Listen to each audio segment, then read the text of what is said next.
Good morning, everybody. I'm Michael Smith. It's Thursday, June 22nd, I believe. So I had planned information. I even had a video that I was already halfway through, I felt like, but my storage ran out. I take that as a symbol. I'm not supposed to talk about what I was talking about there. Well, to a degree. So I'll talk about exactly what I wanted to say when I was coming up and didn't really get out my mouth. And that's the energy. The energy is so strong lately. It's bombarding our earth. It feels like earth, however you want to consider it, your world, your mind. And it's causing so much chaos and so much turmoil and so much havoc, and it's all essentially ego related. Now, energy is crazy because the reason I come to these spots that I've came to already, whether it be water, mountains, any of that nature, and right now I'm at Canyon Lake with a nice boater behind us, and I'm sure it's doing it just to be on the camera, but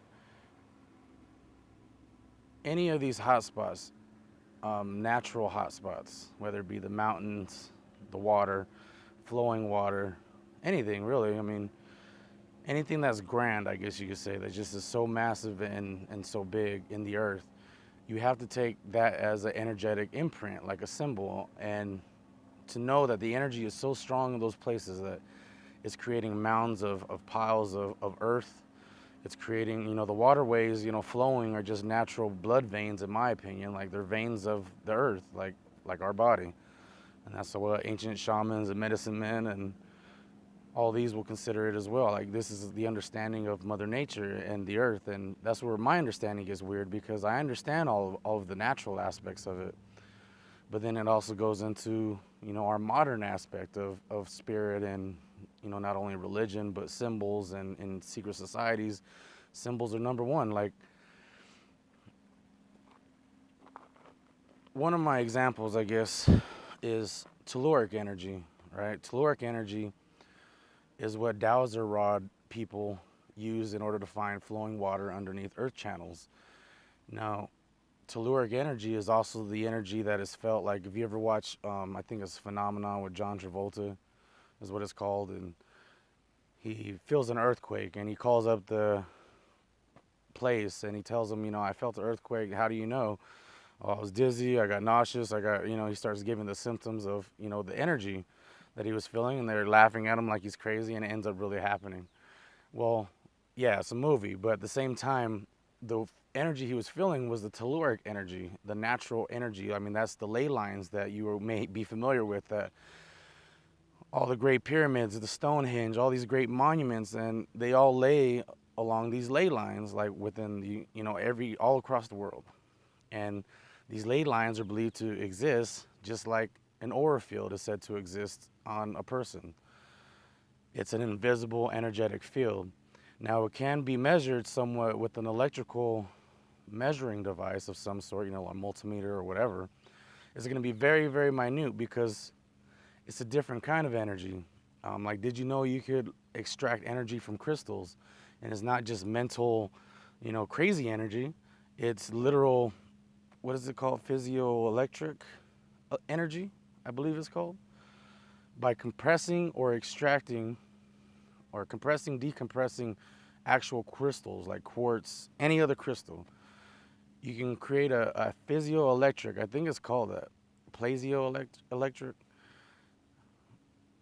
and it will actually conduct electricity. There's a man, and I can't remember, but they call it something effect, and he's on YouTube, and he's kind of, oddball looking guy, but it's said that he created energy batteries, like out of crystals, just compacted crystals in a specific order that he's not really, saying supposedly, but he'll open it up, show you there's nothing but crystals in there, supposedly, close it up, and he's getting meters off of, or readings off of a multimeter.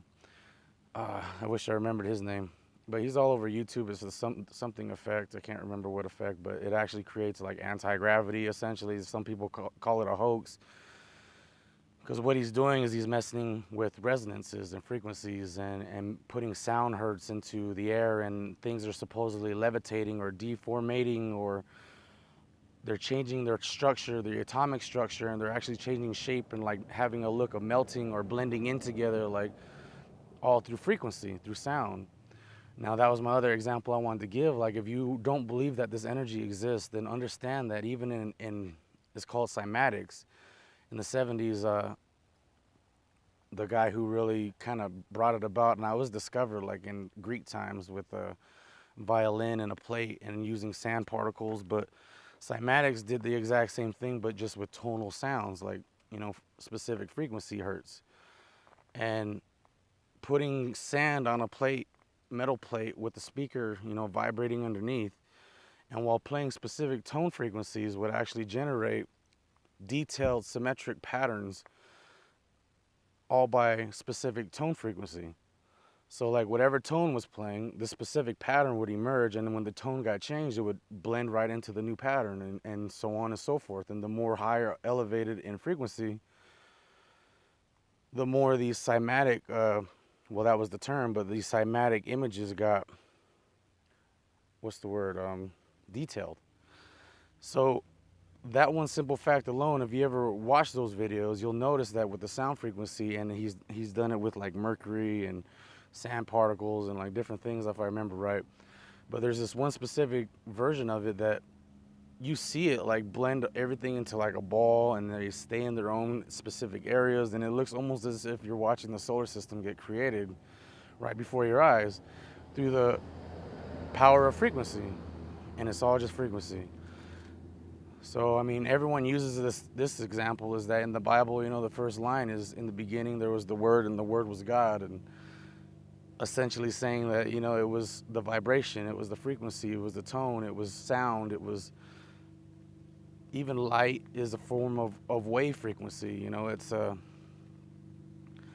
all tones and frequencies, one form or another, like wave patterns, cycles. You know, like when we talk about light, this is where quantum physics comes into play, and we're talking about it can exist as a wave or a particle. Both can exist simultaneously based off of the perceiver, the neutral, that is determining what they're trying to experiment with. So for the example is there's the double slit experiment in quantum physics, where they took this slit and they measured light at it. I think a particle of light. They would take one particle of light somehow and shoot it at this double slit panel with something that was capturing or recording the actual outcomes of those, what they thought were particles at the time. So they were shooting particles. So then this double slit experiment, that's what showed up, was a whole bunch of particles in a bunch of different placements, but along the double slit. Something occurred to an effect where they walked away, and when they came back to look at it, they had the same exact concept, but now there was nothing but like 6 different versions of that versus the 2 that they had initially. So they were boggled, they were confused. Well, come find out, it was based off of the scientists who had the intent behind themselves, saying that they were going to either witness a particle or a wave. That was the issue, was that it wasn't particles no longer. It was just a shadow effect of, like when you see the door half closed and you see the shadow coming through the light, it kind of has that gradient effect where it fades from dark to light. And there's multiple levels of that light. Well, that was what they experienced, but they were trying to test for particles. So they were like, what's this about? Like, why we're shooting individual particles? How is it coming out in this nature?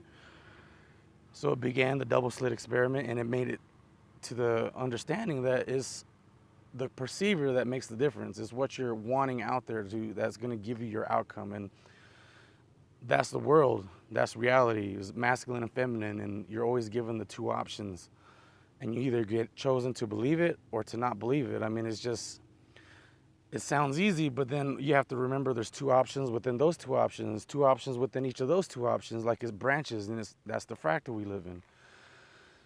So when you think you're coming to a conclusion of any sort, and you're getting down to your final answers, whether it be in the higher power, whether it be in science, whether it be in anything, you'll never get like a definite answer unless it's like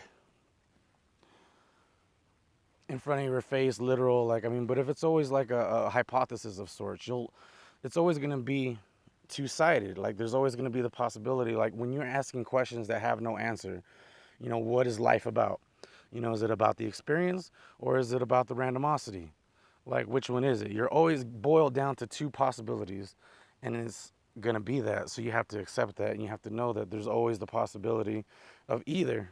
And if not, it's more than likely somehow, like, simultaneously, those two possibilities. Like, and this is where we get into like parallel dimensions and universes, and brings in the Mandela effect and the CERN and the Hadron Collider, and world's crazy. But the reason I bring up all this is to kind of give backup towards the energy that's coming in.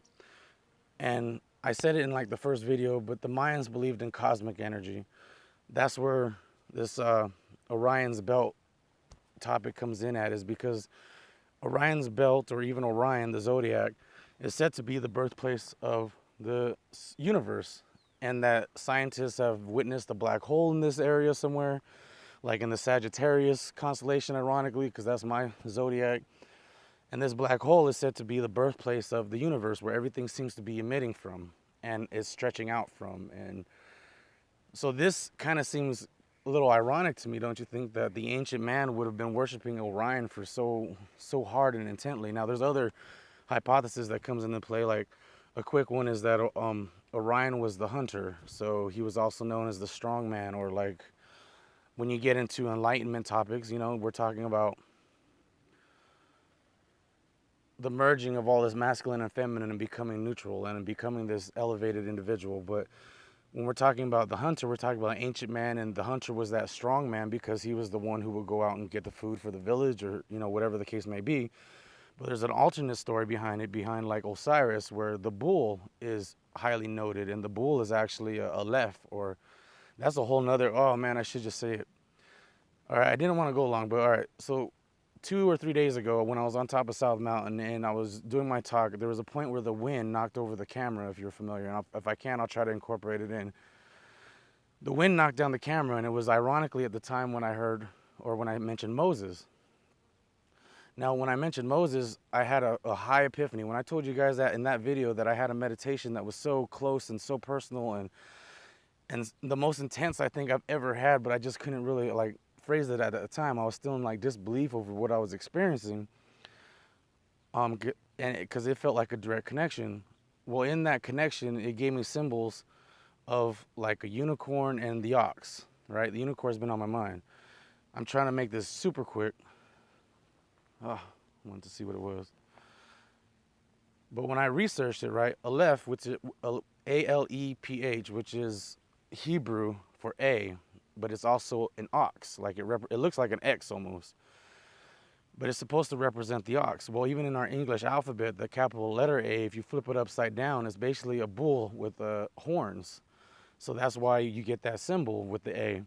Well, Aleph was the Hebrew word for ox. And that's another thing about Judaic culture, is that you have to know that their alphabet represents a symbol in each and every letter, and that one word could represent a whole story, but yet someone reads it as a word that is supposed to have a definition, but yet that story is encoded into that word. Like, that's the entire Bible was written in Hebrew. Like, well, there was so much of a story that was incorporated into what appeared to be just words.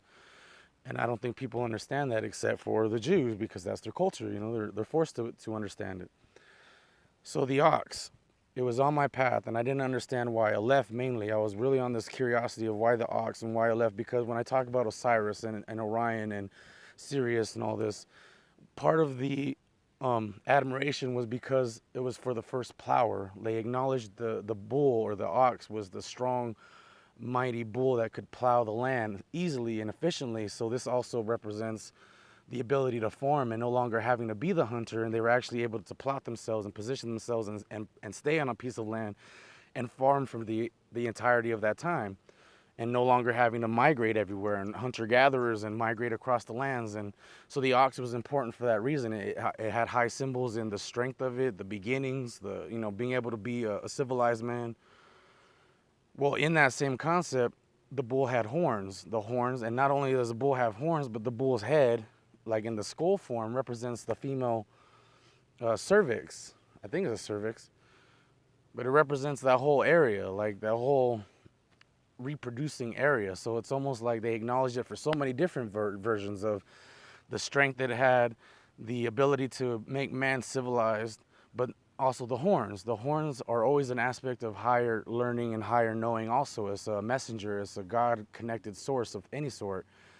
Well, now I was curious about the unicorn. That was like a few days before this. And the unicorn, I was like, why am I having symbols of unicorn? You know, whether it be on a commercial, whether it be a word, whether it be an ad or something, was unicorns. So I'm like, this is, you know, why does it keep coming up? And I'm like, it started going through my head. What is the unicorn? They're laughing. They know what the hell was going on. So I'm like, what's going on with this unicorn? And then I didn't go searching for it, and it came with the ox. So then when I started researching the ox, and because it was for Oxford, I was like, well, what does the ox mean? You know, I'm here, I found Oxford in my meditation. What does the ox mean? So I started searching the ox. Well, this is where I found that the word, or whatever they're using in the Bible, because unicorn is actually used in the Bible, but it's also used as rhinoceros, it's also used as ox at some point. But there's like, I want to say like 5 to 7 mentions of unicorn or something in the King James Version, and it was like, well, that's curious because this is on my mind and now I'm coming across it. So I went further.